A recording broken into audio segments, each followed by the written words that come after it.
The COVID-19 pandemic hasn't stopped Adventist women across the Southern Africa Indian Ocean region from ministering to their communities. Since the lockdown, women from churches across Madagascar have been involved in outreach to the most vulnerable. To help stop the spread of COVID-19, a group of women came together to sew hundreds of masks to be distributed. They also donated warm clothes to get families through winter.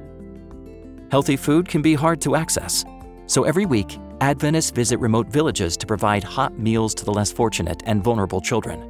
More than 400 children have benefited from this. In addition to sharing meals, the Women's Ministries Department has been able to broadcast workshops and special programs, including a week of prayer. The daily studies were broadcast on several radio channels and social media on YouTube and Facebook. Thousands of viewers and listeners tuned in daily, and the feedback at the end of the week of prayer was overwhelming. Many have shown interest in getting to know more about Christ and the Seventh-day Adventist Church. On Reunion Island, the Women's Ministries Department has set up a daily morning devotion at 5 a.m. on Google Hangouts.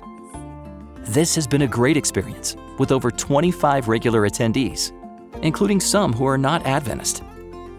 Despite the challenges, women across Southern Africa have continued to bless those around them by following Christ's method. Their continuous motivation through total member involvement has made a difference in people's lives. Please pray for the outreach efforts of women in this part of the world. Thank you for supporting Mission.